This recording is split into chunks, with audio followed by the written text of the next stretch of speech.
선생의 생애와 통일 대전략에 대해서 알아봤습니다. 2부 회의에서는 그러면 북한의 주체사상과 황장엽 선생의 인간 중심 철학은 어떻게 차이가 나는지 그 비교점에 대해서, 그리고 황장엽 선생 망명에 얽힌 비하인드 스토리에 대해서 자세히 알아보는 그런 시간을 가져보겠습니다. 제2부 회의 사회는 연세대학교 이승만 연구원의 유광호 교수님께서 맡아주시겠습니다. 네, 연세대학 이승만에 있는 연구원에 있는 유광호입니다.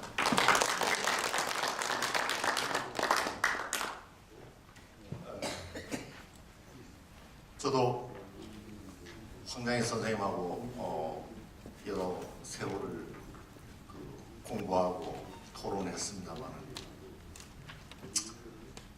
제가 이 인간중심 철학에 대해서 또 사회자로서 또 드릴 말씀은 없고 또 듣는데 발제자의 방해가 될 것입니다만, 하나의 제 에피소드와 그 어른과의 참 추억을 상기하는 일이었습니다.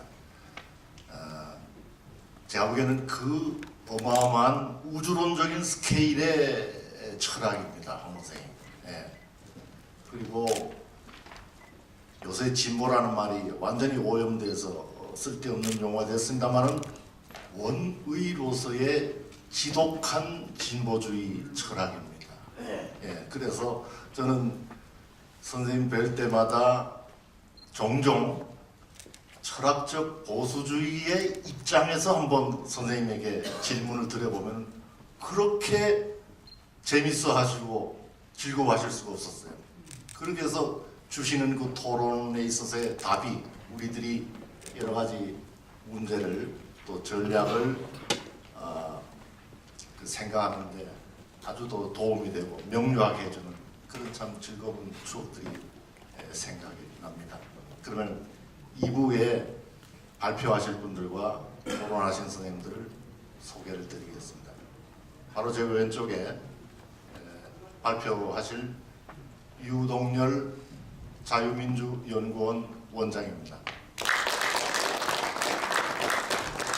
유 원장님은 여러분 너무 잘 아셔서 또 소개드릴 필요도 없은 인사입니다만 경찰청 치안정책연구소 연구관을 역임하셨고 또 자유민주연구학회 회장 역임했습니다. 그리고 우리가 알다시피 북한의 대남 전략에 대한 최고 전문가의 일인입니다.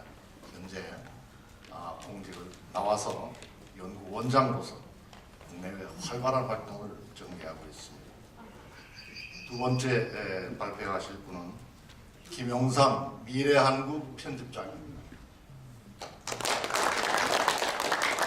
김용삼 편집장은 월간조선 편집장을 역임하셨죠. 그리고 공직으로는 경기도 대변인을 역임을 했습니다. 현재 동원대학 겸임교수로도 있습니다.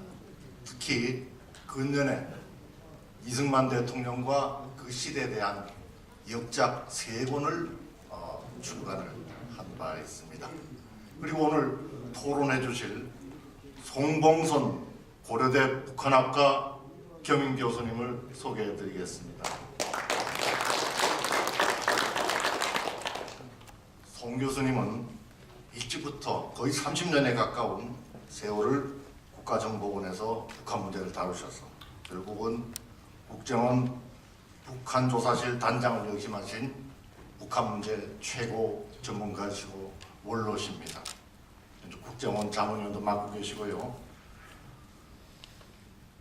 김정일 철저연구, 중국을 통해 북한을 보다 등 수많은 저서와 많은 논문을 발표하셨습니다. 그러면 유동열 원장의 발표를 바로 들어가도록 하겠습니다.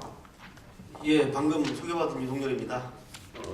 먼저 참석해 주신 어르신께 감사의 말씀을 전하며, 오늘 이 세미나를 갖게 된 이 추진 성사된 가장 큰 공이시는 제가 아니라 앞에 계신 이동복 선생님입니다. 한 달 반 전에 이동복 선생님께서 황 선생님 추모 5주기 돼가는데 뭔가 우리가 좀 해야 되지 않겠냐 하면서 세미나를 제안하셨는데, 제가 이 세미나를 하려면 막대한 돈이 소요되기 때문에 지금 저희 자유민주연구원 역량으로 좀 어렵습니다 하고 사양을 했는데 이동욱 선생님께서 펀딩을 해왔어요. 세미나를 할 수 있는 기본적인 예산을 이동욱 선생님이 마련해 주셔가지고 오늘 이 세미나가 성사된 겁니다. 그러니까 이동욱 선생님이란 그 노력이 없었으면 이 5주기를 참 한번 재조명하는 선생님의 인생을 재조명하는 이런 세미나도 없었다는 것을 말씀드리고 다시 한번 이동복 우리 전 대표님께 감사드립니다.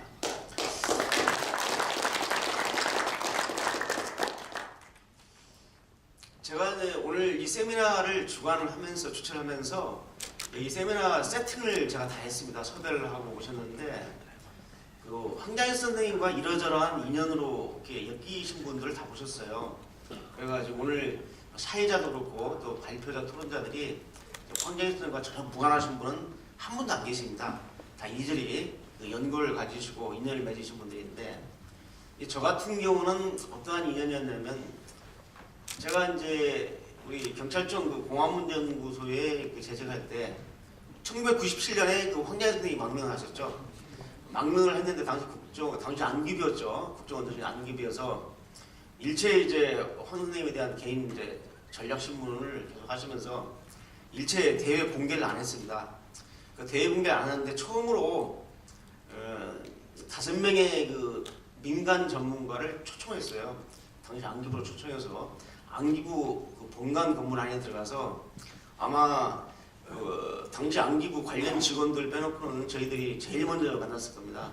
그래서 5명이 만났을 때, 그러니까 황 선생님이 망명하신 지 한 1개월 좀 못 됐을 때입니다. 그래서 직접 그 당시 안기부 본관에 들어가서 황장일 선생님과 5명이 한 3시간 동안 집중 면담을 했죠. 그래서 궁금한 거 물어보고 답하고 이런 시간을 가졌습니다.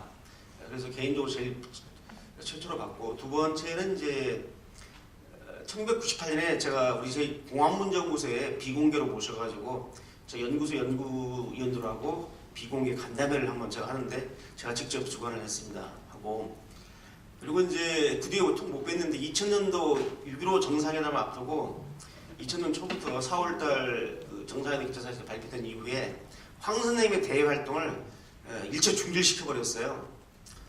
혹시 남북 정상회담에 큰 뭐 또 악영을 줄까 봐서 그래가지고 일체 대외 활동을 못할 시점에 제가 또 국직 사업을 수행하는 바람에 직접 황 선생님 면담을 요청해서 직접 그 국정원에 들어가서 안기부에 들어가서 그때 이제 국정원이네요. 국정원에 들어가서 또 한 3시간 직접 면담을 단독 면담을 하면서 이 주체사상 바로 국내 주사파 세력들 종북세력을 어떻게 대처해야 하는 문제에 대해서 이 주사파의 또 대가이신 황 선생님의 고개를 듣고 싶어가지고 일체 면회가 안 되는데 면회 신청을 해서 제가 들어가서 좀 뵀으면 뵙고 나왔습니다. 그리고 그 이제 2005년부터 인연인데요. 바로 이제 앞에 계신 우리 이동복 대표님께서 북한 민주화 포럼을 운영하셨는데 황 선생님이 이제 신변 안전이 국정원에서 경찰로 넘어오는 이 즈음에 북한 민주화 포럼 회원을 대상으로 해서 황 선생님과 정기적인 학습하자가지고 매주 토요일날 10시부터 12시까지 황 선생님 그 안가 쪽에서 저희들이 그 세미나 형식의 그 강의를 들었습니다. 이때 처음 출발할 때 제 기억으로 한 18명이 참석했는데 한 분, 두 분 빠지고 나서 마지막 남은 분이 5명입니다. 그래서 이동국 대표님하고 그다음 여기 지금 사회 보신 우리 유광호 박사님하고 아까 일부 사회 보신 이동호 우리 이사님 그리고 지금 오늘 이 자리에 꼭 나와셔야 되는데 이 조윤기 교수님 고려대 북한학교 교수인데 오늘 하루 종일 수업이 있어요. 그래서 이 조윤기 교수님만 좀 못 나오시고 다 나왔는데 오늘 그래서 마지막 남은 분이 이 5명입니다. 5명이 2005년부터 돌아가시기 일주일 전까지 2008년까지는 매주 토요일날 만났고요. 그 다음 2008년부터는 격주로 토요일날 10시부터 12시까지 해서 제가 한 계산을 해보니까 제가 출석률이 제가 거의 뭐 99%인데 500시간 정도 됩니다. 500시간 정도를 황장일 선생님과 같이 그 차 마시고 논 게 아니라요. 어떤 주제를 정하고 직접 공부를 했습니다. 공산 비판, 막스 인육도 시작해서 주체사당, 또 아까 일부에 발표된 민주화 전략까지 다 이런 식으로 해서 계산을 해보니까 500시간이고 아마 황 선생님 경호원 빼놓고는 제일 우리 팀에서 오랜 시간을 접했을 겁니다. 그래서 황경 선생님에 대한 이러저러한 말씀을 많이 하지만은 저희 같은 경우는 딱 5명이 오붓하게 했기 때문에 그 효율도 굉장히 높았습니다.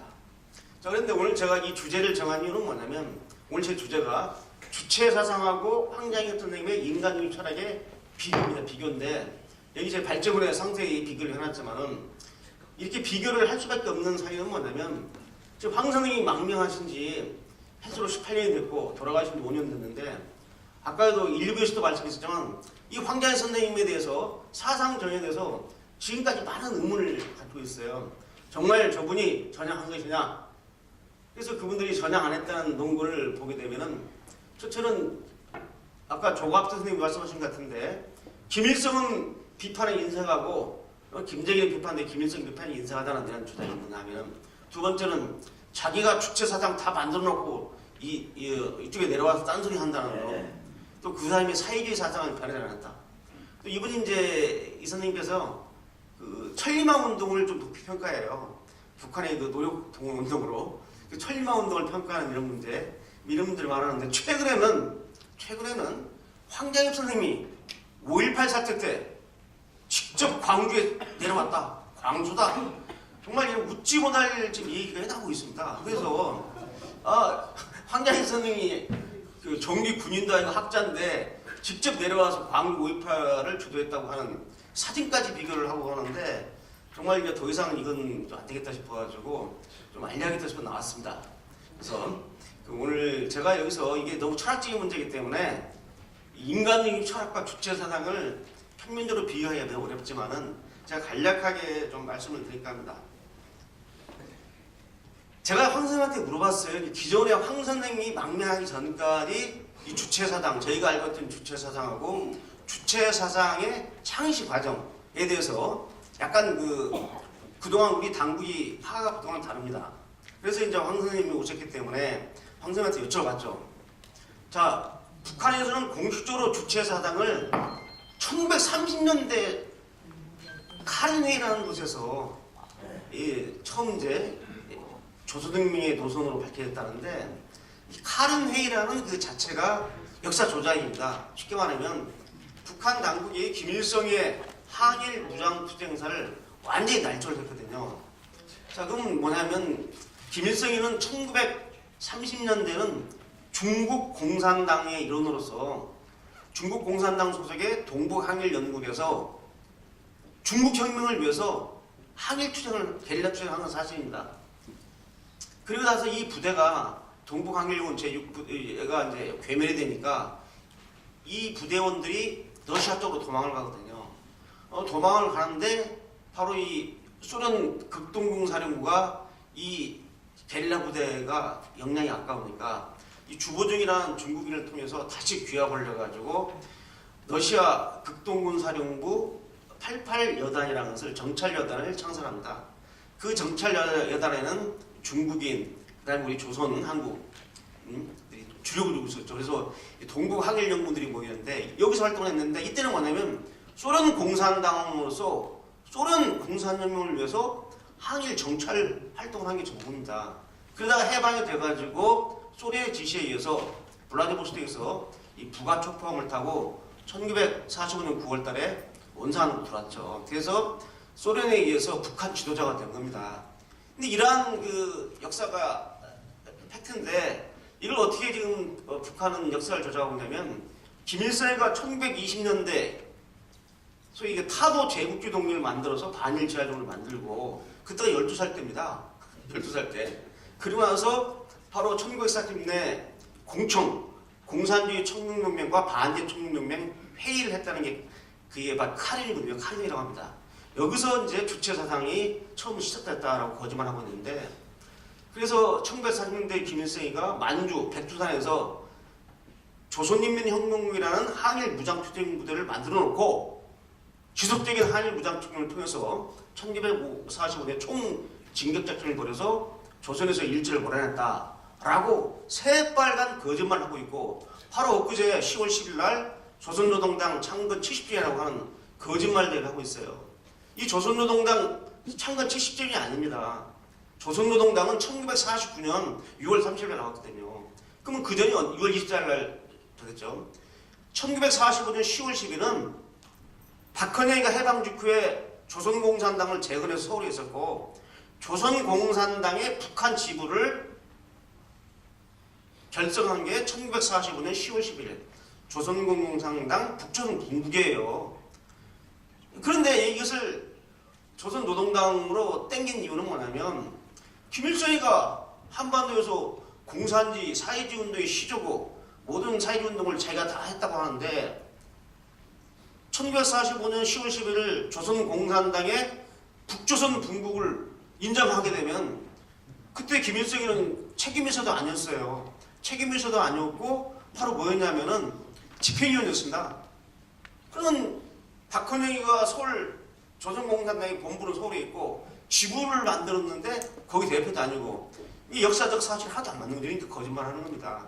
근데 우리 언론에서 그냥 조선노동당 창건 70주년이라고 그냥 기정사실화 해가지고 이렇게 떠들고 있기 때문에 제가 그 10월 7일날 제가 문화일보에다가 이에 대한 반론하는 칼럼을 쓴 겁니다. 그래서 다시 오늘로 들어오면 북한이 주장하는 주체사상의 시온 자체가 완전히 역사 조작이라는 거죠. 그래서 제가 황 선생님한테 물어보니까 황 선생님께서 말씀하시기를 6.25 전쟁 중에 김일성이가 주체 노선을 생각한 것 같다.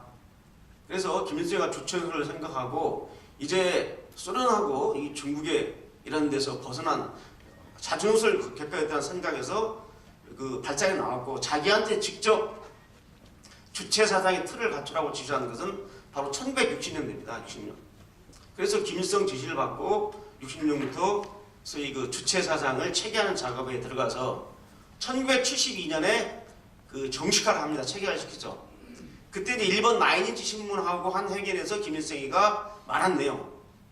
바로 이게 이제 그 주체사상의 이제 기본 틀을 알리는 겁니다. 그래가지고 이제 헌법에 주체사상이 북한의 지도사상으로 들어가고 1980년 제6차 당대회 때는 북한 조선노동당의 이제 지도지침으로 막스레닌주의가 빠져버리고 주체사상만이 일적 지도사상으로 나오는 거죠. 이러한 과정을 겪었습니다. 그래서 결론부터 말씀드리면은 북한의 주체사상을 황 선생님께서 다 만들어준 건 사실입니다. 그 수능론까지 다 만들어드렸어요. 그럼 왜 그랬느냐? 원래 주체사상 시작할 때는 인간 중심의 철학에서 시작이 됐는데 이걸 이제 김일성, 김정일 부자가 휴령 포갑 통치의 수단으로 통치도에 삼으려고 하다 보니까 그쪽으로 이제 변질된 겁니다. 그런데 거기에 한글을 못한 이유는 북한 김일성, 김정일보다 한글할 수 없고 그것은 목숨을 담보하는 문제이기 때문에 거기에 순응하면서 주체사상의 모든 체계를 황 선생님께서 다 만들어준 거죠. 그래서 제가 물어봤어요. 1982년 김정일 이름으로 발표된 주체사상에 대하여 이건 누가 쓰신 겁니까? 근데 그동안은 저희 당도에서도 이 황장엽 선생님이 써주고 김정일이가 발표한 걸로 알았는데 황 선생님 말씀을 드리니까 이 1982년에 나온 김정일 명의로 나온 주체사상에 대하여가 주체사상에 대한 총체적인 바로 해설서입니다. 그런데 그건 자기가 집필을 안 했고 김정일 설리대 써가지고 발표하기 전에 자기 보고 읽어보라고 던져줬기 때문에 자기가 봤는데 손댈 부분이 많지만은 손댈 수가 없어서 그냥 보고 그냥 그대로 오탈자 고쳐서 그냥 넘겨줬다. 그런데 그 다음에 1986년에 주체사상 교양에 쓰게 되는 몇 가지 문제에 대하여 라는 유명한 그 주체사상에 대한 그 글이 있는데 이것도 김정일 이름으로 발표되는데 바로 거기서 혁명적 소년이 완전히 거기서 그 이런 틀이 나옵니다. 그리고 두 생명철은 사회정책 생명철론과 소위 두 생명철이라는 그 논거가 바로 이 논문에서 나오거든요. 바로 이 86년 논문이 주체사상의 수능관을 갖다 완전히 체계화시키는 핵심 논문인데 그걸 김정은 이름으로 나왔는데 제가 물어보니까 바로 86년 논문을 황장엽 선생님이 본인이 썼다고 합니다. 그렇다면 황장엽 선생님께서 그 수능론까지 다 체계화시켜 준 거예요. 그렇기 때문에 그렇지만 자기 의지와 관계없이 정권에 순응하게 썼기 때문에 우리가 이제 그걸 문제 삼을 수는 없는 것이고 다만 그러면 어떻게 대비가 되느냐를 좀 말씀드릴까 합니다. 먼저 이 주체사상의 허구성에 대해서 황장엽 선생님께서 분명히 비판하고 있습니다. 딱 세 가지로 비판하고 있어요. 첫째, 주체사상은 수령 절대주의 포갑사상이다 라고 말을 했어요. 두 번째, 주체사상은 계급 폭력혁명사상이다. 세 번째, 주체사상은 바로 봉건사상이다 라고 주체사상에서 확실하게 비판을 하고 있습니다. 근데 이제 보통 우리가 주체사상하면 많은 분들은 사상이라는 용어가 들어있기 때문에 자꾸들 철학적으로만 생각하는데, 주체사상은 철학 플러스해서 공산혁명론입니다. 이 자꾸 우리가 용어가 주체사상하니까 자꾸 철학으로 생각하는데, 북한의 주체사상은 사상, 철학 플러스해서 혁명운동론이다. 이 주체사상의 체계를 보면 나타납니다. 주체, 철학적 원리, 주체의 그 혁명이론이 나오거든요.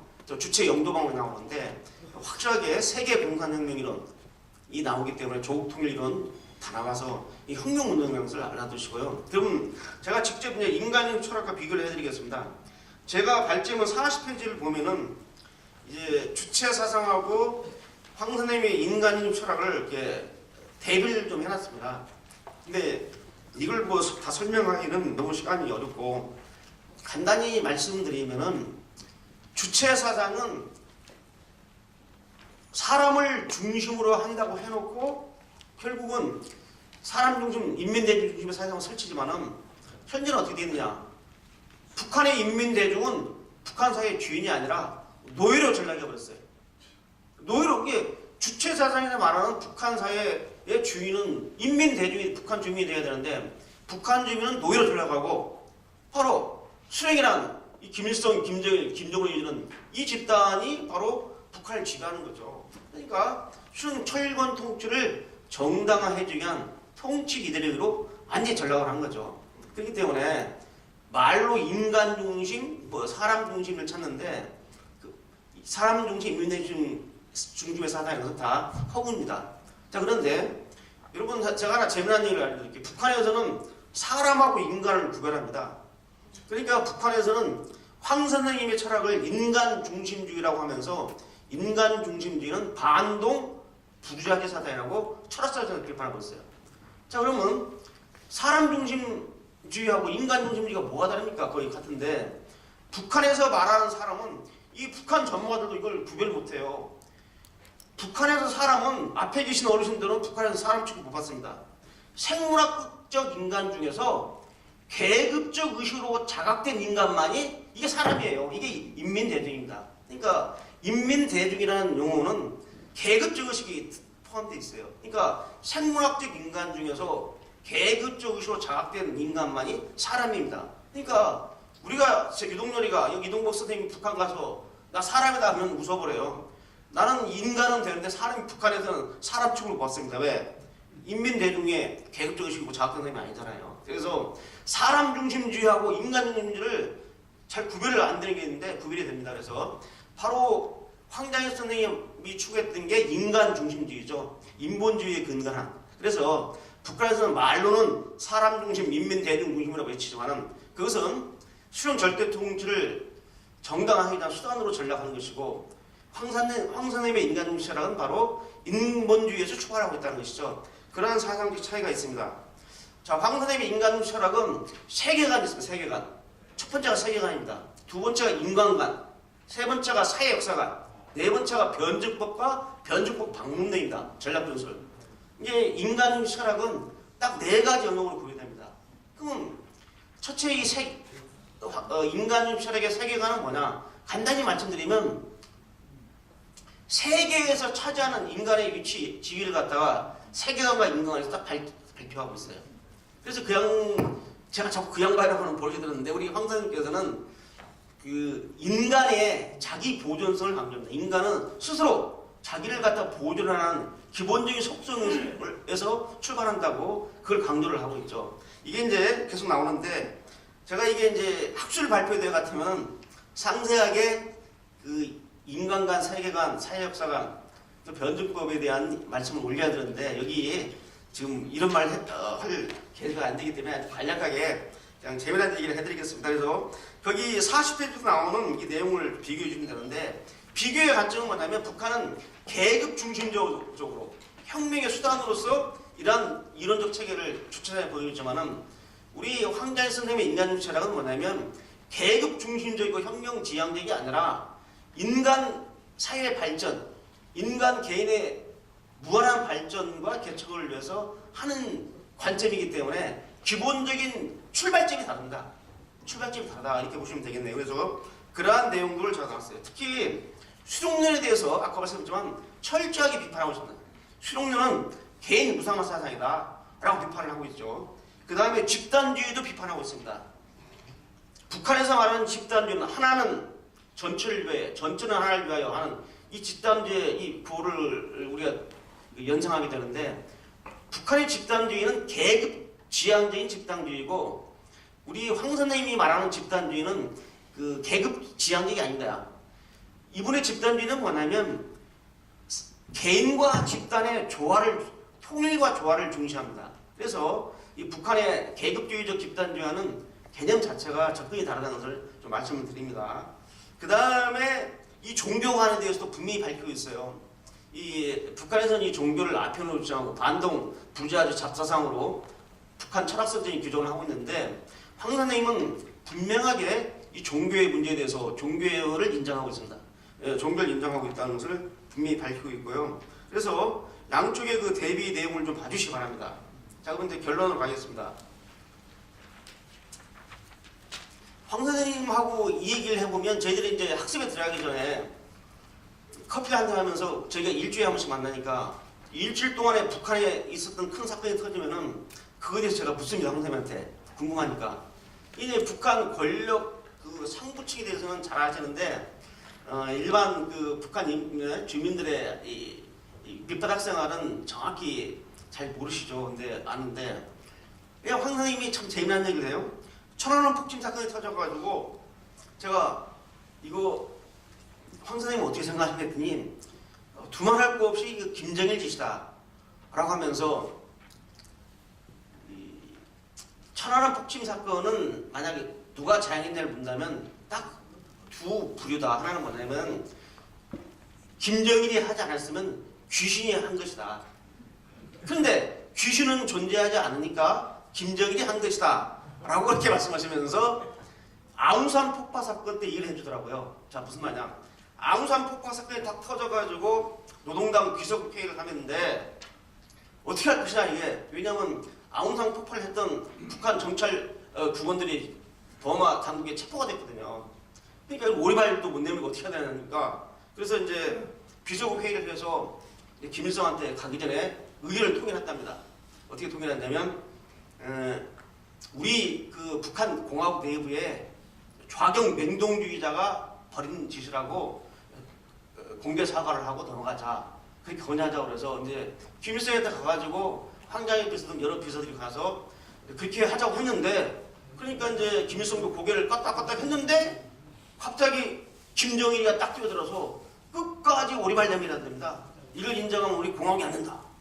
그래가지고 결국은 이 좌경 맹동주의 소용으로 몰아서 사과를 하려고 했는데, 김일성도 거기에 처음에 동의했는데 강력하게 그 3대 초반인 김정일이가 밀어붙이는 바람에 바로 이제 김일성이가 김정일 뜻을 받아들여가지고 끝까지 오리발 내밀었다라고 하면서, 바로 아웅산 폭파 같은 것도 명백한 북한 짓인데도 불구하고 아니라고 오리발 내밀자는 놈이 김정일인데 하물며 천안함을 인정하겠느냐. 지금 이 지구상의 이 시점에 천안함을 상대로 그렇게 저런 짓을 자행할 놈은 북한 김일성밖에 없다, 김정일밖에 없다라고 하면서 아주 재미난 얘기를 했어요. 그래서 이 지구상에 김정일 아니면 귀신 짓인데 귀신이 없으니까 김정일이 한 것이다 라는 말씀하셨는데, 상당히 그 말씀을 재밌게 하세요. 그래서 저희가 개인적으로 사실상 우리 당시 황 선생님 오셨을 때 일정한 시간 내에 전략신문을 하는데, 전략신문에서 북한 모든 것에 대해서 다 신문상을 발췌할 수 없는데, 황 선생님께서 저희들이 매주 토요일날 이제 세미나 하기 전에 바로 전에 이제 이런 북한에 대한 궁금한 것을 제가 여쭤보면 대답을 해주셨기 때문에 제가 사실상 많이 배웠고, 제가 기존에 알고 있던 주체사상과 황 선생님한테 직접 주체사상에 대한 강의를 듣고 비판을 들었는데 이게 다르더라고요. 그 다음에 막스 내준주의도 그렇습니다. 이 막스 내준주의도 제가 지금 우리 지금 강인덕 통일부 장관 전 통일부 장관 오셨네요. 앞으로 오시죠. 우리 강 장관님이 대한민국에서도 공산주의의 최고의 대가신데 일로 앞으로 오시죠. 앞에 자리 있는데요. 장관님이 앞으로 오시죠. 그래서 우리 강인덕 장관님 대가신데 그 공산주의 이론서를 제대로 비판할 수 있는 사람이 많지 않았어요. 그런데 제가 그 경찰청 공안문제연구소 있을 때 저희 소장님이 김일성 대학 출신입니다. 그래서 3학년 때 우리 쪽으로 넘어왔어요. 지주집 안에. 그래가지고 그분이 이제 러시아를 좀 해요. 소련말을 잘합니다. 그래가지고 그분한테 제가 그 배운 공산주의 비판이 이제까지 제가 서적을 통해서 읽었던 공산주의 비판하고는 차원이 다른데 황 선생님한테 들은 공산주의 비판은 또 그보다 완전히 차원이 달라요.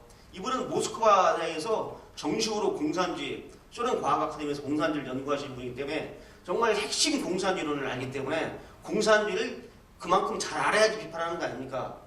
공산주의를 모르는 사람이 공산주의 비판하다 보니까 도리어 공산주의 비판 시간이 공산주의 전파 시간이 되고 그랬거든요. 70년대. 그렇기 때문에 황 선생님께서 그 막스 레닌주의에 대한 새로운 방식의 우리가 듣기 수 없던 새로운 방식의 비판을 해주셔가지고 저희가 정말 많은 도움이 됐는데 제가 최근에 5.18 때 황교안 선생님이 내려와서 5.18 주도했다는 그러한 우리 일부의 주장을 보면서 정말 이게 큰일 났구나 생각이 들면서 세 가지 우리 후하게 해야 될 일을 제가 제시를 하고자 합니다. 첫째는 뭐냐면 황 선생님이 대한민국에 귀한 것은 크게 다섯 가지입니다. 첫째는 뭐냐면 대한민국으로 오셔가지고 해방 후에 우리 한반도가 남북으로 나뉘었는데 북한은 실패한 집단이고 대한민국은 성공한 나라였다라고 증언하신 게 중요합니다. 두 번째는 뭐냐 오셔가지고 북한 주체 사상의 허구성에 대해서 명백히 밝혀졌습니다. 자기가 주체 사상을 만든 창시자인데 여기에 대한 그 황 선생님의 기여는 정말 아무리 강조 지냈지 않습니다. 세 번째는 뭐냐? 세 번째는 바로 김일성, 김정일 이 철권 통치자들의 정체를 낱낱이 밝혔다는 점입니다. 이게 우리 사회에 엄청난 영향을 준 것이죠. 그 다음 네 번째는 우리 사회에 있던 종북 세력, 북한을 추종하는 이 종북 세력들한테 얼마나 이 주체 사상이 허구적인 사상인지에 대해서 직접 알려줄 수 있는 누구 다른 사람 말 다 필요 없어요. 황 선생님께서 망명한 자체가 바로 그걸 의미해 주는 겁니다. 그다음 마지막으로 황 선생님은 주체 사상에 대응해서 수용 절대주의 포갑 사상에 대응해서 대한민국의 자유민주 체제를 발전시키기 위한 이 발전 전략으로서 인간 중심 철학을 내세워서 인간 중심 철학을 우리 사회에 보호하기 위해서 헌신하시다 가신 거죠. 이게 황 선생님이 대한민국에 귀한 것입니다. 자, 그런데 인간 중심 철학이 그 만고 불변의 사상은 아닙니다. 어떤 철학도 완벽한 철학은 없죠. 그래서 다만 대한민국의 자유민주 체제를 발전시키는데 황 선생님이 발표하신 인간주의 철학의 발전 전략을 우리 사회에 적용해가지고 우리 사회를 더 발전시키는 사상으로서의 한 측면에서 이 인간주의 철학은 나름대로 기여를 할 수 있다고 생각합니다. 다만 우리 사회에서 인간 중심 철학이 만고의 진리인 양, 만고의 사상인 양 이렇게 또 너무 과대평가하는 것도 사실상 황 선생님의 유지에 어긋나는 겁니다. 그래서 모든 사상과 철학에는 제한이 있고 한계가 있기 마련입니다. 따라서 황 선생님이 가지고 있는 이 사상을 우리가 우리 사회에 더 접목시켜서 발전시키는데 활용을 해야 된다는 것이 제 생각이고 여기 45페이지 보면은 유지라는 한문을 썼는데요. 제가 이 한문을 잘못 쓴 게 아니라 요새는 그 유지하면은 한글로 그 F9을 누르면 한문이 쫙 나타나거든요. 그 엔터를 잘못 쳐가지고 유술 유자 뜻지가 되어버렸습니다. 이게 유산자 유지인데 그래서 요거 하나 말씀드리고 거기 황 선생님이 한마디로 인간중심 철학을 규정해놨는데 그걸 읽으면서 마치겠습니다. 인간중심 철학은 인류 운명 개척의 길을 밝혀주는 인간 운명의 철학이다. 끝없이 발전하는 인류의 영원한 미래를 내다보면서 행복하고 보람 있는 삶을 개척하는 것이 인류의 종적인 삶의 목표이며 가장 올바른 생존 방식이다. 아주 함축적으로 인간 철학을 황 선생님이 규정하고 있습니다. 이상입니다. 감사합니다. 수고했습니다, 이 원장님. 예, 주체 사상과 인간 중심 철학의 비교를 주로 발표에서는 거시적인 측면에 치중해서 재미있게 유익하게 해주셨습니다. 미시적인 부분은 자료집을 우리가 참고할 수 있겠습니다. 다음은 황장엽 망명비화라는 주제로 김용삼 편집장께서 발표를 해주시겠습니다. 25분 최대로 쓰시고 그 다음에 우리 송 교수님께서 10분여의 토론을 임해주시면 되겠습니다. 부탁합니다. 예, 안녕하십니까. 저는 김용삼이라고 합니다. 저는 황 선생님이 오셔서 같이 공부를 한 사항은 아니고요. 황 선생님이 한국으로 망명을 하기 이전에 이분이 도대체 왜 망명을 하시려고 하는지에서부터, 그리고 그분이 망명하는 과정에서 여러 가지 도움도 많이 요청을 하셨고 하는 심부름을 했던 사람입니다. 그래서 누구보다도 황 선생이 왜 한국으로 오시려고 했는지, 그리고 그분이 왜 그 많은 어려움을 겪었는지, 그리고 한국에 와서 정말 본인의 뜻을 다 펼치셨는지 하는 부분들을 다른 분들보다는 1년 정도 먼저 고민을 하고 같이 활동을 했던 입장이기 때문에 저를 아마 이 자리에 와서 증언을 해라 이렇게 주최 측에서 생각을 하신 것 같습니다. 그동안에 제가 황장엽 망명 사건과 관련해서 언론을 통해서 많은 것을 좀 알렸습니다만은 알리지 못한 게 몇 가지가 있었습니다. 그래서 오늘은 결제 해지를 차원해서 그 내용들을 제가 다 공개를 하고자 합니다. 장성택이 왜 죽었는지 아십니까?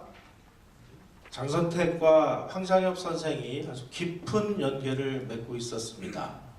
그래서 그런 이야기들 위주로 말씀을 드리겠습니다. 자세한 내용은 제가 요 글을 황장엽 망명 비하라고 해서 요 세미나 자료집에 있으니까 그거를 참고를 하시고요. 그 위주로 해서 제 체험 위주로 말씀을 드리겠습니다. 사실 황장엽 선생이 망명을 하려고 한다라는 사실을 제가 인지를 한 건 1996년, 그러니까 황 선생이 한국으로 오기 1년 전입니다. 96년 5월 무렵이었습니다.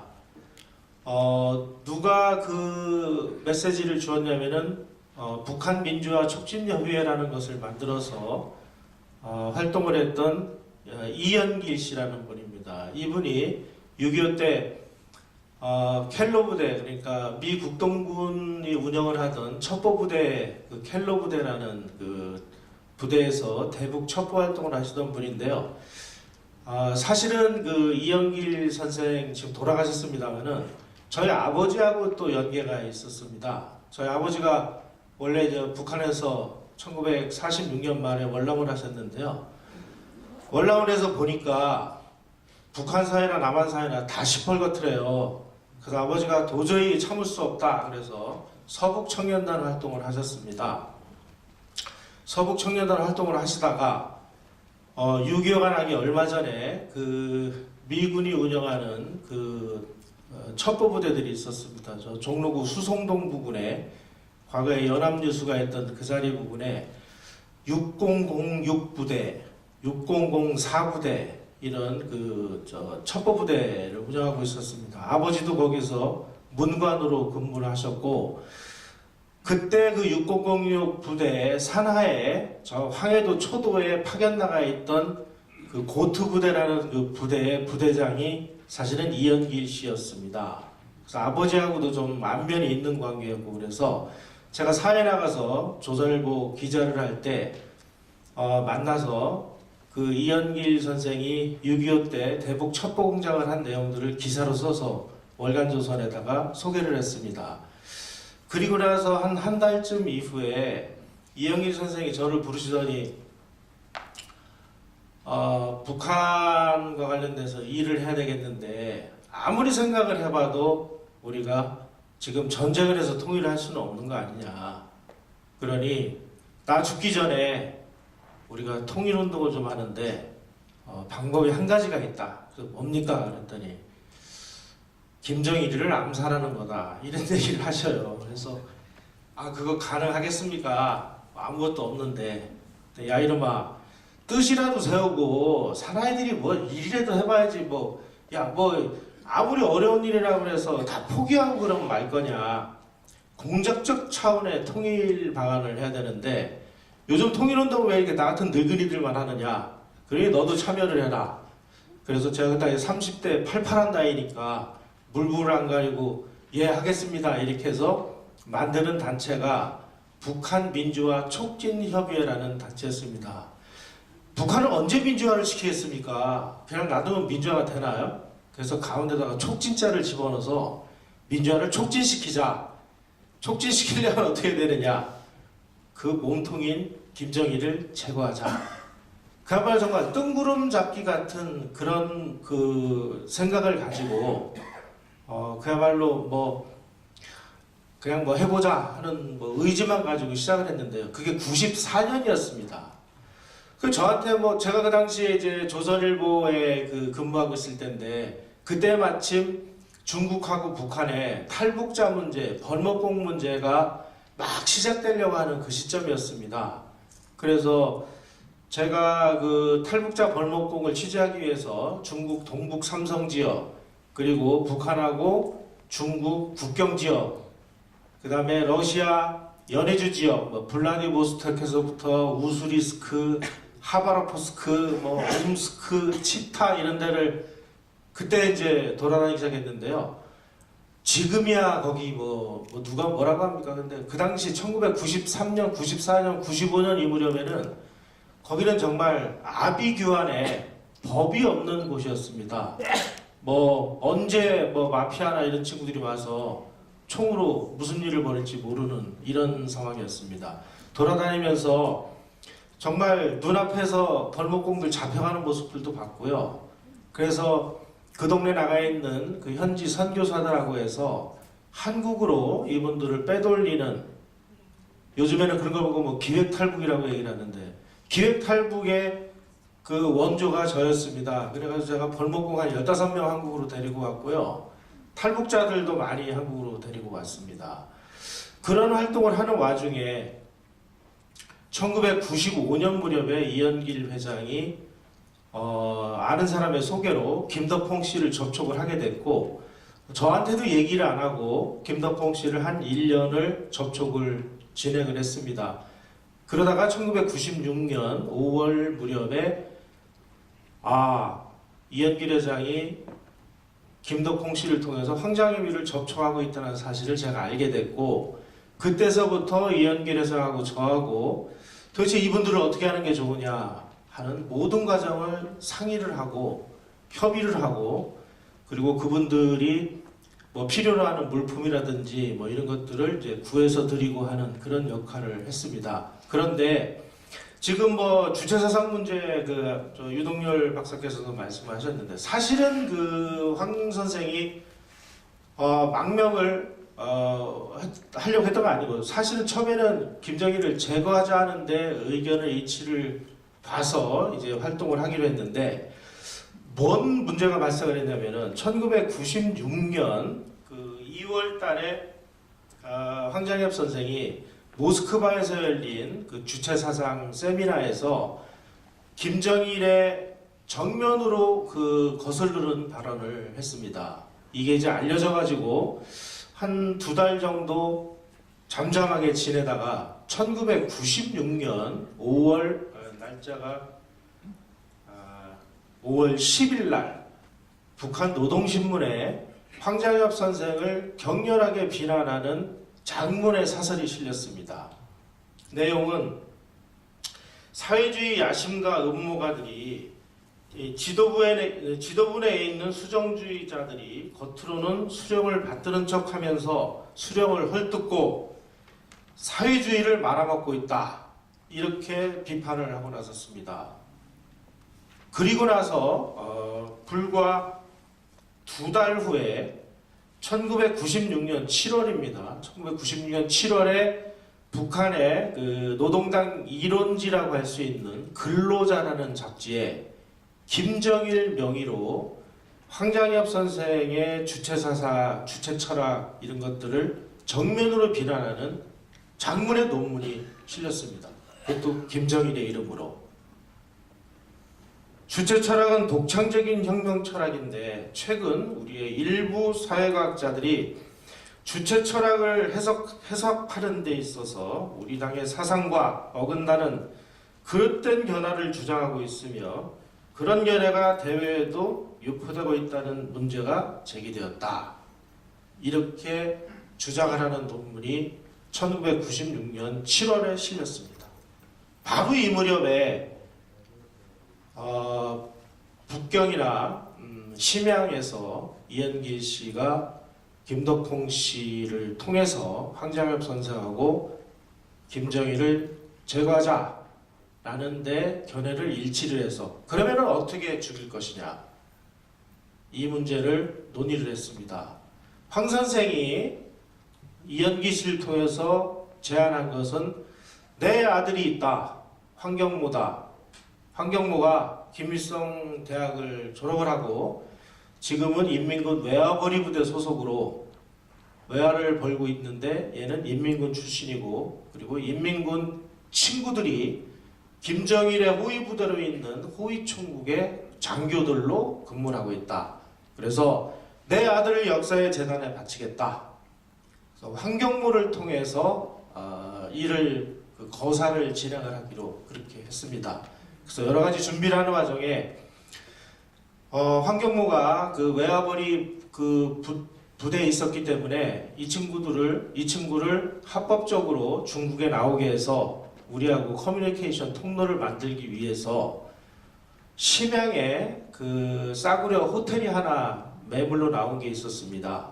그래서 그거를 매입을 해서 이것을 황경모에게 줘서 이 친구가 이거를 관리하는 명목으로 수시로 중국으로 나와서 우리하고 커뮤니케이션 하자. 그래서 이제 그걸 사기 위해서 돈을 마련하는 과정에서 이 물건이 상당히 가격도 싸고 괜찮았거든요. 그런데 우리가 그 돈을 구하러 다니는 사이에 이 물건이 중국의 부동산 업자에게 넘어가 버렸습니다. 그래서 이제 그 여관을 사는 문제가 실패를 했고 두 번째로 북경의 그 오페스텔이나 임대용 건물을 하나 사서 그것을 황경모에게 맡기자.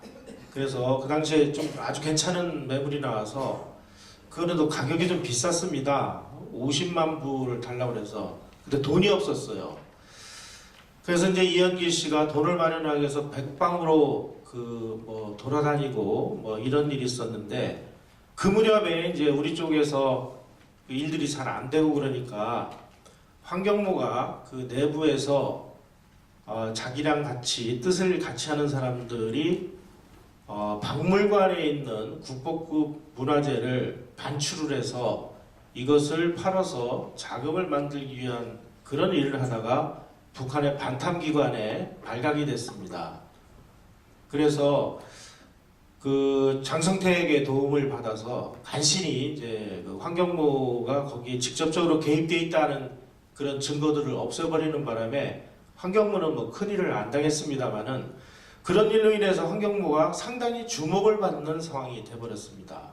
그래서 자기 아들을 통해서 뭔가를 진행을 하려고 하던 일이 잘 안 됐습니다. 처음에는 이제 김정일을 제거를 하자라는 차원에서 일을 진행하다 보니까 초창기에는 우리가 여러 가지 소규모 물품이라든지 이런 걸 많이 도움을 줬는데요. 갑자기 이제 김정일 제거를 위한 일을 진행을 하다 보니까 요구사항도 단위가 달라지고 그리고 무기가 필요하고 이런 상황이 되다 보니까 이현길 회장하고 저하고 이제 멘붕 상황이 된 거예요. 그 전까지는 밀가루나 이런 거야 어디 가서 돈 주면 살 수 있는 거 아니겠습니까? 그래서 이리저리 해가지고 도움을 드렸는데 아니 무기나 이런 걸 돈을 주고 어떻게 사겠어요. 이러다가 이거 큰일 나겠다 싶어서 이현길 회장에게 제가 조언을 좀 드렸습니다. 이 회장님 우리가 이러다가 정말 이거 일을 그르칠 수도 있는 것 같은데 이거 국정원에다가 신고를 해서 국가의 도움을 받는 게 어떻겠습니까? 그래서 고민을 하다가 2016년 7월 말경에 한참 막 휴가들 막 가고 그럴 때입니다.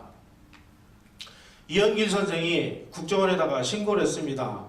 솔직히 우리 이만저만해서 지금까지 김덕공 황장님하고 이런 일이 있었는데 이거 우리 힘으로 도저히 안 되니 국가기관에 좀 힘을 좀 빌어야 되겠습니다 하고 신고를 했더니 우리 국가정보원에서 안 믿는 거예요. 아니 무슨 황장엽 김덕홍이 어떤 사람인데 니네들하고 뭐 이 짓을 해, 뭐 웃기는 소리도 하지 마고 이런 지하에 뭐 미친놈 취급을 하는 거예요. 그래서 야 그럼 우리 말이 거짓말인지 아닌지 그러면 책임자를 하나 정해라. 그래서 책임자를 정하면 우리가 북경으로 가서 김덕홍이를 접촉을 해서 그 모든 얘기를 다 김덕홍이를 통해서 들어라. 그래서 1996년 9월 무렵에 그 당시 김영삼 정부의 대북공작 실장이었습니다. 이름은 제가 밝히지 않겠습니다. 김영삼 정부의 마지막 대북공작 실장이 책임자로 정해져서 이현길 회장이 그분을 모시고 북경으로 가서 모 호텔에서 김덕홍 선생을 만나게 했습니다. 그래서 그날 이제 얘기들이 다 진행이 돼서 이제부터는 국가정보기관이 이 일을 진행을 할 테니까 당신네들은 이제 손 떼고 철수하쇼. 그래가지고 이현길 회장이 보따리 싸가지고 등 떠밀려가지고 귀국을 했습니다. 그 이후로 한 달 정도 지나고 난 다음에 국정원에서 다시 연락이 왔습니다. 지금 김덕홍 씨하고 연락이 끊어져서 만날 수가 없으니 라인을 다시 회복을 해달라. 그때 굉장히 좀 이상하다는 생각이 들었어요.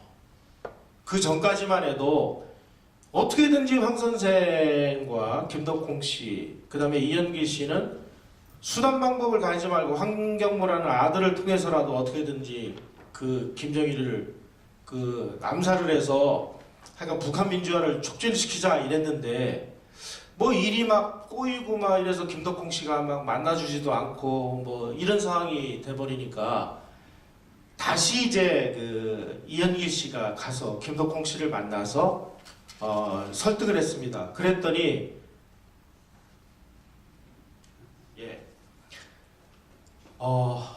저쪽에서 이거 뭐가 방향이 틀어진 것 같다 이렇게 얘기를 하는 거예요. 나중에 알고 보니까 이게 이제 그 암살에서 망명 공작으로 이게 바뀌었습니다. 원래 황 선생은 자기가 여기로 올 때 김정일을 암살하는 게 쉽지 않다고 봤습니다. 그렇지만 한국으로 오기 위해서 그 일을 한 건 아니었습니다. 한 4가지 정도 목표가 있었는데요. 첫 번째로는 뭐 민중봉기를 일으켜보자. 두 번째로는 군부를 움직여보자. 뭐 어떻게 하다가 이것저것도 도저히 안 될 때는 북한 체제에 심대한 타격을 주기 위해서 내가 마지막으로 망명을 하겠다. 이런 거였는데 모든 순서가 바뀌어가지고 황장엽 망명이 제일 우선순위로 돌아갔습니다. 그래서 아들 황경무가 북한의 반탄기관에서 계속 주시를 받고 있는 상황이 되니까 황 선생이 저희들에게 96년 11월 무렵에 이 사람들은 우리하고 하려고 하는 그 일에 관해서 많은 도움을 줄 수 있는 사람이기 때문에 이 사람들하고의 관계를 잘 만들어서 유지를 해라 하고 인수를 해준, 이제 연결해준 사람이 누구냐? 김용순과 장성택이었습니다. 그래서 96년 11월 무렵에 이현길 회장이 북경에서 김용순과 장성택 씨가 보낸 제3의 대리를 만나서 이 사람이 뭐 요구사항을 우리가 들어주기 위해서 접촉을 했고요. 그 접촉이 왔다 갔다 하는 와중에 황 선생이 망명을 하게 됐습니다. 그래서 그 이후로 이현길 씨도 뭐 중국으로 가는 여권 다 뺏기고 뭐 꼼짝도 못했고 저도 이제 국정원의 주시를 받아서 저도 꼼짝도 못하는 상황이 돼서 그 이후에 김용순과 장성택 라인과 우리 국가정보기관이 어떤 접촉을 진행을 했는지는 저도 잘 모릅니다. 그런데 2003년에 김용순이가 평양에서 의문의 자동차 사고로 죽었습니다. 그래서 이게 과연 이게 북한에서 자동차 사고라는 게 무슨 의미일까? 그리고 그 당시에 우리하고 이렇게 연계가 있었던 이 문제하고는 어떤 관련이 있을까? 상당한 고민을 좀 하게 됐습니다. 그리고 황장엽 선생이 한국으로 와서 생활을 하시는 동안 장성택에다가 너 지금 뭐 하고 있는 거냐? 우리하고 김정일을 암살해가지고 북한을 민주화시키기로 우리하고 약속을 했는데 너 지금 뭐 하고 있는 거냐? 라는 메시지를 제가 알고 있는 것만 5번 이상 보냈습니다. 그때마다 우리 국가정보기관에서는 이러다가 뭐 그 들통나면은 큰일 나는 거 아니냐 하면서 황 선생이 장성택 라인하고 접촉하는 것에 대해서 극도로 말렸습니다. 그래서 황 선생이 비밀 루트를 통해서 여러 차례 장성택에게 경고하는 메시지도 보냈고 그렇음에도 불구하고 장성택은 움직이지 않았습니다. 2010년 10월 11일 날 황 선생이 돌아가셨는데요. 제가 좀 정확하게 기억은 못하는데 아마 한 3개월쯤 전으로 기억합니다. 어떤 자리에서 황 선생을 만났는데 그날 황 선생이 거의 기력이 없으셔서 이렇게 수행원들에게 부축을 하면서 걸음을 옮기시고 있어서 제가 가서 선생님 건강하셔야 됩니다 이렇게 얘기를 했더니 거기 있는 이제 수행원이 말하자면 경호원들이었죠. 이분들을 이렇게 물리치더니 저를 이렇게 데리고 가서 내가 이거 오래 못 살 것 같다. 그런데 김 기자가 꼭 하나 해결해 줘야 될 일이 있다. 남아있는 일이 뭔지 알지? 저한테 그 얘기를 하시는 거예요. 저는 머리털이 쭈뼛 섰습니다. 그리고 3개월 후에 돌아가셨어요. 그게 저에게는 황 선생님이 당신 유언이라고 생각을 했습니다.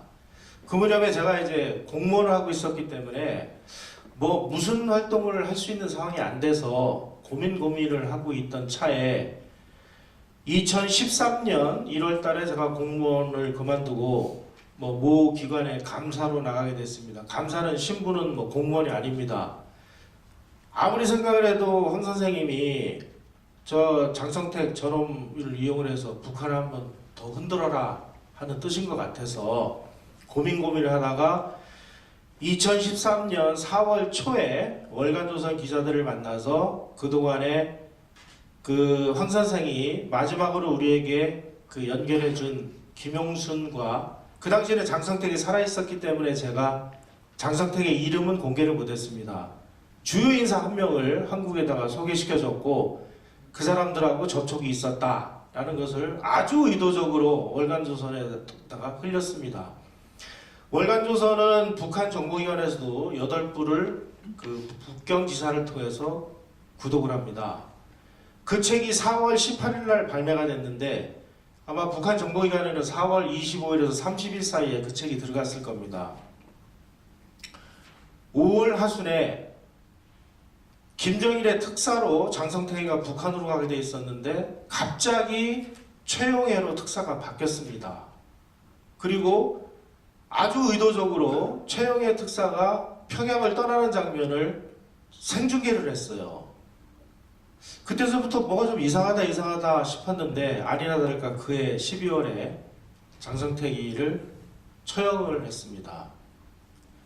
저는 장성택이가 처형된 다음에 북한에서는 간첩질을 했다 이렇게 얘기가 나오는데 장성택이 간첩질을 했는지 안 했는지는 모르겠습니다. 그리고 그 당시에 제가 월간조선을 통해서 공개한 내용이 장성택하고 무슨 운명적으로 연계가 있는지도 잘 모르겠습니다. 그런데 결과적으로는 제가 그 기사를 공개를 함으로 해서 장성택이는 심각한 추적을 당했을 것이 분명하고 그리고 죽여버렸습니다. 장성택이가 황 선생하고 약속을 한 그런 일로 가지를 않고 김정은 체제의 연착륙을 위해서 상당 부분 협조를 한 것도 사실입니다. 그래서 저는 황 선생의 유지를 받들어서 어떻게든지 북한 체제를 마지막으로 한번 흔들어보자. 그래서 장성택에 관한 내용, 이거 누가 봐도 읽어보면 다 장성택이라는 걸 알 정도로 기사를 일부러 노출시켰고, 그리고 김정은이는 예상했던 대로 장성택이를 죽였고 못 믿어오니까 이제 뭐 이놈 죽이고 저놈 죽이고 미친 듯이 공포 정치를 지금 하고 있습니다. 그래서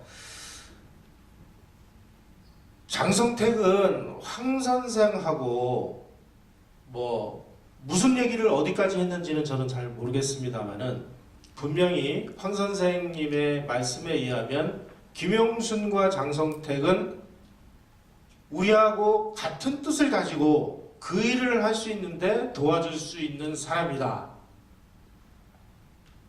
이렇게 저는 기억을 하고 있습니다. 지금 이 내용을 알고 있는 것은 황 선생도 돌아가셨고 이현길 회장도 돌아가셨기 때문에 저 한 사람이 남았습니다. 그래서 어떤 역사에 대한 뭐 증언 차원에서 제가 오늘 이 내용을 공개하게 됐습니다. 나머지 뭐 자세한 내용들 뭐 이런 것들은 제가 여기 써놓은 이 내용을 참고를 해주셨으면 고맙겠습니다. 감사합니다. 수고하셨습니다, 김선장. 정말 흥미진진한 플레이였던 것 같아요. 그러면 송 교수님 한 10분 정도 시간 쓰셔가지고 토론에 말씀 주시면 감사하겠습니다. 네, 김영성 용상 기자가 뭐 상당히 그 자세하게 그 얘기를 했군요. 저는 그 황장엽 이 귀순 관계를 전부 다 전담을 했던 사람으로서 상당히 그 모르는 부분이 많네요. 거기 얘기를 듣고 보니까 과연 그게 그런 게 있었나? 그래서 그 방송을 통해서 또 월간 잡지를 통해서 우리 참여했던 사람들이 만나가지고 얘기했어요. 이게 도대체가 이런 일이 없었는데 왜 이런 얘기가 나오느냐? 이건 완전히 우리가 알 수가 없다. 이런 얘기를 몇 번 했습니다. 특히 이제 이 북민협이죠. 지금 이저 김 기자가 했던 김용순 기자가 했던 북민협인데 처음에 이제 이 저희가 시작하게 된 거는 상당히 오래됐습니다. 95년도에 그저 박갑동이라고 있습니다. 그 북한에서 그 남파된 대남사업부 불합화본부장을 했다가 이제 그 귀순을 해가지고 이제 우리한테 와서 이제 협조를 하던 양반인데 아마 지금 돌아가셨는지 요새 연락이 없어요. 이제 군이 이 구국전선이라는 걸 이걸 만들어야 되겠다. 그래가지고 이 김일성이 일당을 이것들을 타도를 해야 되겠다. 그래가지고 이제 이거를 만들었는데 그래서 이제 제가 그때 그걸 만들면서 이제 그 이 하바롭스크도 가고 모스크바도 가고 그 다음에 이제 저기 어딥니까 알마타도 가고 타시켄트도 가고 이제 여러 군데를 갔어요. 그래서 특히 하바롭스크에 가서는 남봉식 씨라는 양반, 송희연 씨라는 양반이 지금 북한에서 방송을 하는 양반 다 돌아가셨어요. 그리고 이제 모스크바에서는 허진이라는 분을 만났는데 허진이는 누구냐면은 왕산 허위 선생의 이제 그 손자예요. 손자. 지금 저 동대문에 가면은 왕산로가 있죠. 그 의병대장 했던 그 양반. 또 그 다음에 저 타시켄트 가면은 이제 장학봉이라고 우리 그 6.25 때 제일 먼저 그 인천 상륙작전에 들어왔던 사람. 그 양반 그 집에 가서 뭐 한 며칠 유하면서 식사도 하고 뭐 그 양반. 그 다음에 뭐 레닌의 기치를 운영하시는 정상진 선생님. 그 사람은 북한에서 이제 그 친소파로 있다가 그 뭐야 그 문화성 부상하다가 이제 친소파들 쫓아냈대다. 또 이상조 선생, 이저 주소대사였던 뭐 이런 양반들을 다 규합을 해가지고 이제 반김일성 활동을 한 거죠. 근데 이제 이 박갑동 선생이 바로 이제 지금 이제 그 활동을 하시면서 뭐 와싱턴에서도 1차 뭐 단합대회를 하고 여기저기 다니면서 많이 하셨어요. 그래서 상당히 참 잘하신다 이렇게 되는데 그 양반이 와세다 대학 출신인데 정경하고 옛날에 거기 들어가기 막 힘든 데겠죠. 그래서 이제 그 양반이 주도를 해서 그걸 했고 나중에 이제 지금 말씀하신 북한 민주주의 북민협을 갖다가 접목을 했죠. 그래서 이제 거기 그 북민협이 이 구국전선하고 이제 이렇게 해서 반기 활동을 했는데 지금 그 이연길 선생은 그 지금 말씀한 대로 맞습니다. 켈로 부대 출신이고 이제 아까 고토 부대, 동키 부대 뭐 이 서해에서 첩보 활동을 하던 그 부대에 종사하던 양반인데 저는 이제 또 그 부대 출신들을 이제 규합을 해가지고 조직을 만들어서 그게 군번 없는 용사들입니다. 이 양반들이. 그래서 이 양반들을 이제 또 잘 조직을 해서 반기 활동도 하고 또 이제 그 양반들 그 신상들 다 파악해서 대전 현충묘지에 다 이제 이름을 올리게끔 이렇게 하기도 하고 또 원장의 뭐 뜻에 따라서 뭐 여러 가지 돈도 지원해주고 이렇게 했는데 이 이영길 선생도 이제 그 아까 얘기한 대로 김덕홍이를 만나서 이제 그 여러 가지로 그 정보를 저희들한테 제공을 했고 또 한 분이 있습니다. 여러분 잘 아실 텐데 황정엽 선생 그 저 수양딸이라고 한 김숙향이 이 여자가 또 이제 자기가 이 황정엽 선생을 그 이제 왔다 갔다 하면서 만나면서 이제 우리한테 제공을 하고 또 여기 저 김현철이라고 김영삼 대통령 그 아들 그쪽에 또 뭐 이렇게 또 제공을 하고 그래가지고 지금 저 청와대 비서실장 이병기 그때 차장으로 계셨는데 이게 도대체 어떻게 된 거냐 말이야. 황 선생 만나는 그다음에 또 한 군데가 있었어요. 저 심양에 또 뭐 저 풍옥충이 뭐 이거 뭐 저 황 선생 뭐 관계되는 사람이 또 있습니다. 이게 또 거기서 뭐 만나가지고 또 여러 가지로 해서 나이 몇 군데서 이렇게 이제 만나다 보니까 이게 이제 황 선생 동양 관계가 김 기자는 한 군데서만 듣지만 우린 여러 군데서 다 듣지 않습니까? 또 이게 통신 정보가 날아가는 걸 우리가 암호해도 그러잖아요.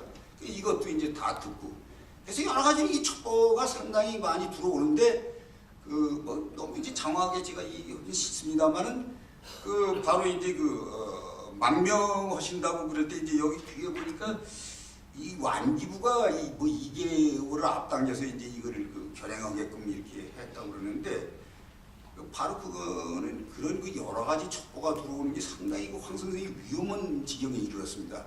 그래가지고 특히 통신 첩보가 암호풀이에서 나오는 게 이게 지금 추적을 하고 있어요. 그러니까 요번에 이걸 잘 봐야 된다 하는 얘기. 그 다음에 이제 일본에서 이걸 철저히 감시를 하고 주일 우리 저 아이오들이 이 보고를 하는데 이게 좀 조총련 우리 거기다 다 이제 망들이 여기서 이상한 게 계속 들어온다. 조금 이상하다 말이야. 그래가지고 주시를 해야 되겠다. 그렇게 이제 얘기를 했고 그 당시 이제 할 때가 1월 말인데 제가 구정 때이기 때문에 제가 안에서 컨트롤 타워를 맡았습니다. 우리 여기 NOC라고 그러는 양반이 현장에 갖고 그래가지고 2주 동안을 제가 이제 안에서 컨트롤 타워를 했는데 일본에서 이제 얘기가 들어오는 얘기가 이게 상당히 위험한 지경이고 그다음에 이영길 씨를 그때 이제 일본에 내보내가지고 황이 묵고 있는 호텔에 거기 이제 들어가서 왔다 갔다 하면서 방에 들어가서 얘기를 하면서 뭡니까 등을 가지고 껐다 켰다 이걸로 신호를 하면서 황 선생의 동향을 갖다가 우리한테 이렇게 제보하는 거 이렇게 해서 이제 다 그게 이제 동향이 들어왔는데. 여긴 뭐 지금 안기부 현지하고 우리가 간 사람들하고 맞지 않는다. 그건 아니고 잘 맞아 들어갔습니다. 여러 가지 잘 맞아 들어갔고 또 일본의 내조신이나 공안이나 경찰이나 모두 잘 협조를 했습니다. 그래서 이제 거기서 진행을 하려고 그랬는데 이게 이놈들이 완전히 싸가지고 꼼짝을 못하게 해요. 그러니까 이게 도저히 안 되겠구나. 그래서 이제 중국에서 해야 되겠다는 건 이제 물론 그때 이영길 씨가 이제 들어가서 그 역할을 했습니다. 이제. 그래서 이제 이렇게 해가지고 이제 중국에서 이제 하자 이렇게 해서 전부 이제 우리 이동을 해가지고 중국에 가서 이제 이걸 하게 됐는데 그때는 이제 이영길 씨는 완전히 관계가 없었습니다. 전혀 거기 이영길 씨는 전혀 거기에 관계가 없었어요. 그리고 이제 덕홍을 통해서 이제 황 선생은 이제 북한 대사관에 들어갔고 그래서 이제 이게 이제 연락을 하면 이제 이 독공이가 연락을 해서 이제 나오게 해야 되는데 이제 나오게 하는 방법이 여기 그 얘기가 아니고 뭐라고 얘기를 하냐면은 황 선생이 나올 때 이게 참 여러 가지 곤란하다 이제 이런데 그냥 뭐 머리가 좋으시니까 그 지도자 동지 선물을 사야 된다. 이 선물을 사야 되기 때문에 이것 때문에 나가야 되겠다. 그래가지고 이 양반이 나왔어요. 그래가지고 이제 김덕홍하고 만나가지고 이제 장송 호텔에 들어와서 이제 이렇게 있었는데 이 또 말썽이 생긴 게 뭐냐면은 사실 이 공작사학을 얘기를 하는 건 아닌데 우리 그 대사관에서 이게 문제가 생겼어요. 그 여러분들 뭐 지금 얘기하면 그 대사 그 사람 그렇고 그런 사람이다. 이 사람이 이제 이거를 그 우리 현지에서 그걸 보고를 했더니 절대 못하게 하는 거라 이게 무슨 여러 가지 문제가 많다. 이게 하급되는 우리가 납치했다 뭐 이런 식으로 해서 국제적인 문제도 생기고 중국하고 그나마 관계도 다 엉망진창이 될 것이다. 하는 이런 식으로 이제 얘기가 나와서 자꾸 말썽을 부리고 조금 있다가 또 뭐가 얘기가 들어오냐면 지금 그 황 선생하고 그 다음에 도통이하고 우리하고 이렇게 만나는 그 호텔 주변에 북한 놈들이 싹싹 다 이거야. 그래가지고 그러니까 절대 이거 지금 하면 안 된단 말이야. 난리 친다. 이런 식으로 해가지고 그래서 이게 이상하다. 그래서 제가 그랬어요. 그걸 직접 내려가서 확인을 해라. 정말 이런가? 나가서 보니까 내려가서 보니까 아무것도 없다 이거야. 아무것도 없는데 이러고 앉아서 대사관이 방해를 하는 겁니다. 방해. 나 그래서 한심스러워가지고 참 그 사람이 지금 뭐 있어요. 여기 높은 직책에 있습니다. 참 한심스러운 사람이. 이런 사람들이 무슨 대한민국에 뭐라고 뭐 대사를 해먹고 뭐 엠베서더라고 뭐 이러고 떠들만니. 그래서 이제 거기서 우리가 황 선생을 설득을 하는데 황 선생이 그때도 뭐 주춤주춤하고 덕홍이는 조금 이제 적극적이고 황 선생은 우물쭈물 하고 그래서 이제 이거 하셔야 됩니다. 이미 황 선생님은 이제 들어가시면 모든 게 다 끝납니다. 예, 여러 가지 저희가 이거 보니까 분석을 해보니까 이 첩보가 여기저기서 들어오는 게 이 종합하니까 이렇다. 빨리 선생님이 피신을 하셔야 됩니다. 그러니까 이제 거기서 그래가지고 이 양반이 마음을 돌리셨어요. 그래가지고 빨리 시행해. 그 대신 자동차로 하면 안 되고 저 택시를 잡아. 그래가지고 거기서 택시를 잡아가지고 영사관으로 들어갔습니다. 그래서 거기 한 40일 얼마예요? 여러 달 계시다가 한 2달 계셨나?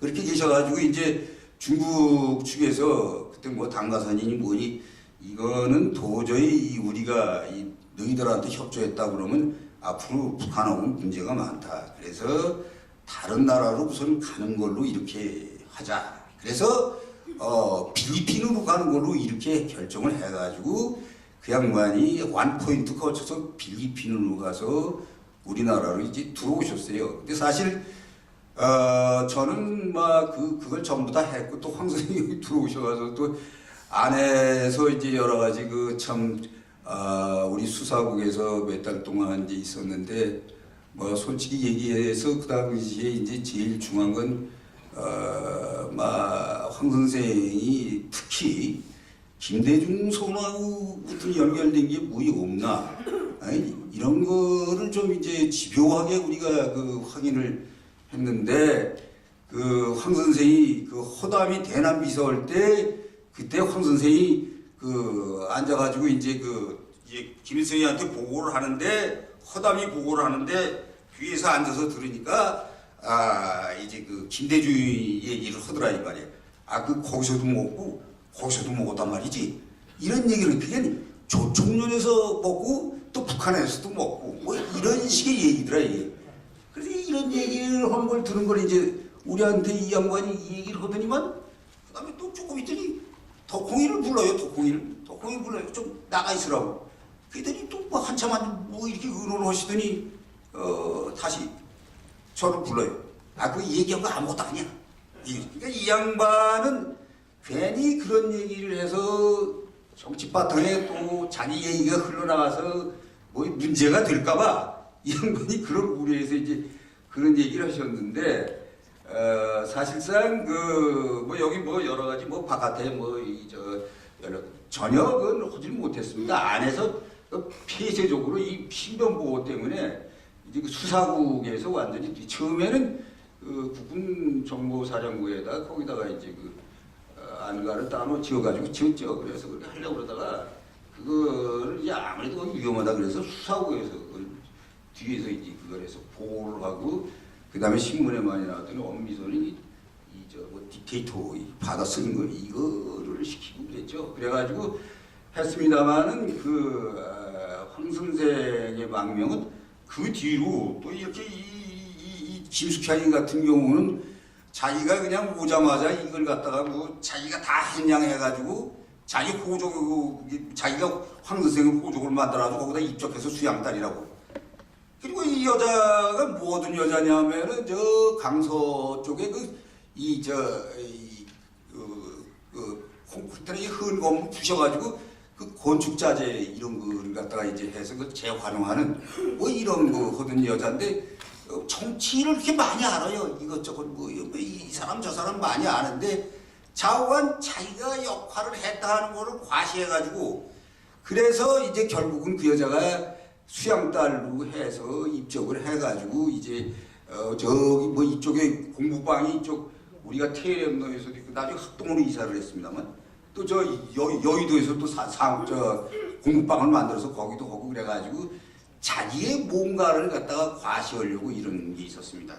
그런 와중에 또 심양에 있는 방보 이것도 들어와서 자기가 뭐 역할을 했느니 뭐 떠들고 앉아가지고 뭐 야단을 해서 저희가 아주 이것 때문에 골치를 알았습니다. 또 이제 이 지금 말씀하신 북민협 여기서도 또 역할을 했으니까 보상을 해라. 보상을 하라는 건지 난 모르겠는데 거기 우리 선배님들이 계셔서 나중에 난 모르겠다 숟가락짝 하나 더 놓자 그래가지고 얼마 거기도 갔고 또 이 박모 여기도 뭐 다 조금씩 다 했어요. 그리고 누구야 지금 우리 이영길 선생 여기다도 저거로 근데 이 양반이 지금 김 기자 저건데 이 양반이 켈러보드에서 그 양반 선배를 한번 만났는데 얘 과시욕이 많다 이게 이 양반이. 그래가지고 이 신문에 뭐 좀 나고 뭐 이런 거를 굉장히 좋아하고 제일 신문에 나가지고 희생이 된 사람이 이한영입니다. 이한영이가 처음엔 동아일보 가가지고서 자기가 이렇게 김정일에 관해서 전부 다 아니까 이걸 제보를 할 테니까 네 돈을 얼마 다 없대 500만 원인가 뭐 다 하려고 그랬어요. 근데 동아일보가 이상하니까 우리한테 그게 왔어요. 그래서 그 절대 안 된다고 말이에요. 왜 우리가 그걸 이제 저걸 하냐면은 그게 이제 북한이 하나의 대상이라 이게. 그래가지고 이제 그게 이한영이가 고집을 부리고 조선일보 가가지고 조선일보는 그걸 다 받아가지고 다 까버렸습니다. 그래서 며칠 동안 특종을 그걸 냈어요. 결국 이한영이가 북한에서 내보낸 최순호한테 분당의 지하에서 총에 맞아 죽고 그놈을 우리가 못 잡았지 않습니까? 이게 이런 형편입니다. 그래서 우리가 이런 걸 하는 걸 갖다가 어떻게 보면 저희가 제 자신이 이렇게 나와서 얘기를 하는 건 안 되는데 너무 이게 뭐 이렇고 저렇고 뭐 말이 많아서 그래서 이거를 갖다가 이번에 이걸 얘기 뭐 할 거 뭐 안 할 거 다 했습니다. 이상입니다. 감사합니다, 교수님. 예. 지금 한 10분 정도 남은 것 같은데 한 2분 정도 질문을 받아볼까요? 본부장님 하시겠어요? 예. 마이크 좀. 제가 이제 궁금한 것이 이제 김용삼 편장님, 장성택과 그다음 김용순 이분의 관계, 황장엽 선생하고 관계. 예. 그다음에 우리 송봉선 선생께서는 이제 수사팀에서 실제로 일선을 하신 분인데 제가 이제 첫 번째 하나는 같이 넘어왔던 김덕공 선생은 저한테 분명하게 황장엽은 전향하지 않았다. 공산주의자다. 가까이 하지 마세요. 이렇게 하신 거.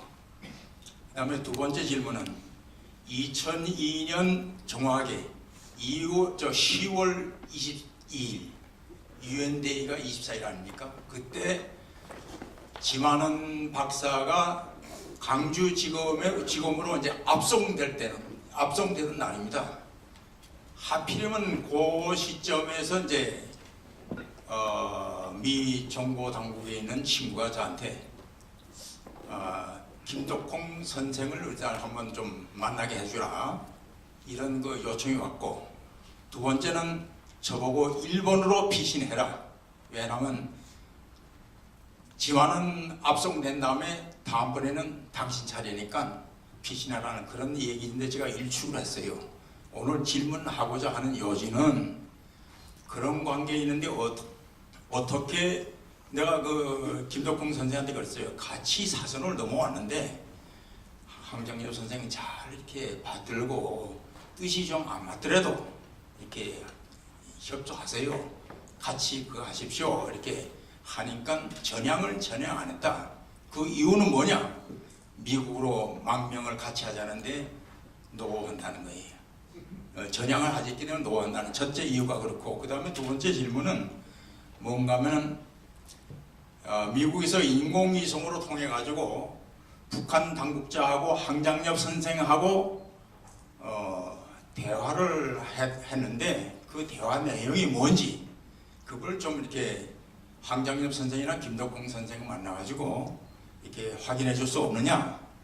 그래서 제가 이제 그걸 확인했어요. 확인하니까 황장엽 선생하고 직접 회유한 거 아니고 김용순 그분 아까 얘기했던 그분하고 국정원 당시 3차장하고 전화가 교신됐는데 내용이 이제 황장엽 선생이 북한으로 오면 다시 옛날처럼 이렇게 그걸 복귀하겠다. 그 제자리에 복귀시키고 가족도 이렇게 하겠다 하는 얘기가 있었어요. 그래서 마침 그때 이제 기관에서 뭐라고 저한테 귀띔해줬는가 하면 황 선생한테 빨리 얘기해주라. 회유 당할 수도 있으니까 빨리 얘기해주라. 그래서 이제 그 내용은 어떤 내용으로 그걸 얘기하느냐? 이미 그 가족하고 딸은 자살했다. 그러니까 아직 살아있는 것처럼 이렇게 회유하는 건 거짓말이다. 그걸 빨리 얘기해주라. 그래서 내가 전달해주는 그런 그 경험이 있는데, 요 두 가지에 대해서 이거 좀 김홍삼 편집장이나 그 다음에 이제 송봉선 우리 이제 하신 분께서 여기에 답변해 주시고, 그 다음에 5.18 때 황장엽 선생이 내려왔다. 이 얘기는 하나의 소설인데 이것은 어디에서 이게 연루되느냐? 김덕홍 선생처럼 황장엽은 전향하지 않은 공산주의자다. 이런 얘기에서부터 이제 연루됐다. 저는 그렇게 생각하거든요. 그래서 좀 얘기된 대로 좀 이해가 좀 될 수 있도록 제가 얘기하는 것은 조금도 보태지도 않고 가감 없이 얘기한 거기 때문에 글쎄요, 이제 제가 말씀을 드리면은 김덕홍 씨하고 황 선생하고 사이가 나중에 안 좋아졌죠. 같이 쭉 지내다가 사이가 안 좋았는데 장례 지낼 때도 그 장례식 때 김덕홍이가 와서 제지당하고 그랬는데 형님이라고 그러죠. 독홍이가 맨날 형님이라고 그러고, 그다음에 그 사람이 기계체조도 하고 그런 사람인데, 이 사람은 그 황 선생의 깊이를 잘 모르는 거죠. 이 옆에 다 증언하지 않았습니까? 황 선생이 공산주의자는 아닙니다. 공산주의자도 아니고 얼떨결에 망명했다는 그것도 아니고, 자기가 물론 이런 건 있어요. 김정일이가 술판 정치를 했지 않습니까? 술판 정치를 하는데 이 황 선생은 술을 못 잡수세요, 이 양반이.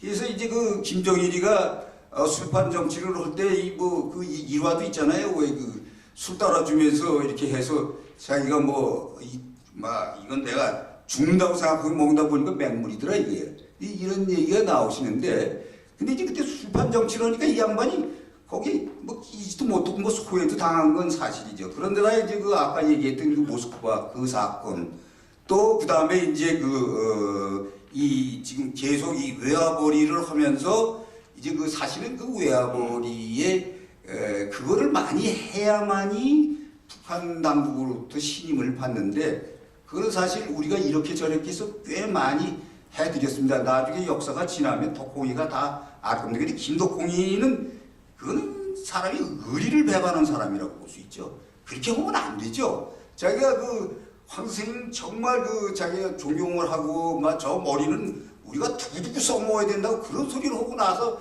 나중에 그런 식으로 이제 공산주의자다 뭐다 자기가 조금만 황 선생님 여자 같은 성격이 있죠. 이렇게 새님 같아가지고 그걸 가지고 자기하고 좀 맞지 않는다고 밀어붙여가지고 그러는데 그거는 전혀 그렇지 않습니다. 공산주의자 아닙니다. 여기서 다시 한번 말씀드리면. 예, 감사합니다.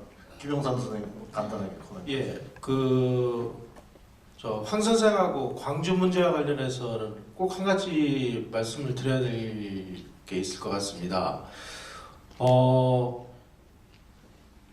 황 선생이 이제 그 친필 서신을 이제 그 보내왔는데 뭐 국정원에도 보냈겠지만 친필 서신을 제가 다 받았거든요. 그래서 제가 그 내용을 쭉 보면서 충격을 받은 게 거기에 96년 11월인가에 친필 서신에 이런 대목이 있습니다. 광주 학살 문제도 북의 공명주의자들이 책임질 일이다라고 이렇게 한 줄로 딱 돼 있어요. 그래서 그때 제가 97년 2월달에 그 황 선생이 이제 한국 망명을 하셨을 때 보도를 하는 과정에서 이걸 그냥 노출시켰다가는 뭐 난리가 날 것 같고 그리고 이 망명이 또 이상한 쪽으로 그 오인될 것 같고 그래서 처음에는 제가 그거를 보도를 안 했습니다. 일부러. 그리고 나서 황 선생님이 그 망명을 하시고 난 이후에 한 10개월인가 후에 그 정식으로 이제 그 황상사하고 그 김덕홍 선생하고 저하고 인터뷰를 할 수 있는 기회가 만들어졌습니다. 그날 인터뷰를 하는 과정에 제가 이제 황 선생님이 저한테 그 주신 친필 서신에 의하면 11월 며칠자 친필 서신에 광주 학살 문제도 북의 공명주의자들이 책임져야 될 일이다라고 쓰여 있었는데 제가 이걸 솔직히 그 보도를 못했습니다. 그런데 이게 무슨 뜻입니까? 제가 질문했습니다. 그랬더니 황 선생이 정치적인 질문이잖아요. 그래서 황 선생님이 확답을 안 하시니까 김덕홍 씨가 나서서 얘기를 한 겁니다. 사실은 내가 북한에 있을 때 그 내 친구들이 저 노동당 사무청사에 근무하는 애들이 있었는데 광주 사태가 끝난 다음에 그 친구들이 일제히 다 훈장을 받았다. 그래서 기분 좋다고 술을 먹고 그래서 자기도 거기 가서 술을 얻어먹고 그래서 그때 하여간 뭐가 이상한 게 있었다. 북한 애들이 왜 그러면 이걸 그 훈장을 받느냐 이렇게 얘기를 하니까 황 선생이 아주 막 격렬하게 그 발언을 못하게 막으신 거예요. 아니 여기 와서 이런 얘기를 하면 어떡하느냐 동생이 그 큰일 날라고 그래 막 하면서 그럴 때 그 내용이 여기 계신 분들 제가 인격 보도하려고 이런 발언을 하는 건 아닙니다. 강력한 보도 통제 요청이 왔습니다. 그래서 그 내용이 보도가 못 됐어요. 그래서 나중에 제가 저 뒤에 계시는 참깨 방송에 우리 김종원 선배님이 계신데 자꾸만 그 광주 문제 가지고 싸워서 제가 제 입장은 이렇습니다 하고 밝힌 내용 안에 사실은 김덕홍 씨가 이 발언을 했는데 이거 국정원에서 보도자제 요청을 너무 강력히 한 바람에 내가 이 보도를 못했는데 내용은 이렇다 하고 제가 공개를 한 적이 있습니다. 광주와 관련해서 아는 건 제가 거기까지입니다. 예, 감사합니다. 자, 다음 이 행사장이 또 다음 행사가 있어가지고 우리가 여기서 약속된 5시 반까지의 시간으로 마무리를 지어야 되겠습니다. 예, 지금 또 남으신 궁금하신 점이나 저런 것은 개인적으로 시간을 가지고 질문해 주시면 감사하겠습니다. 예, 그럼 2부 세션 여기서 마치겠습니다. 제2부 회의 사회를 진행해 주신 유광호 교수님 그리고 4분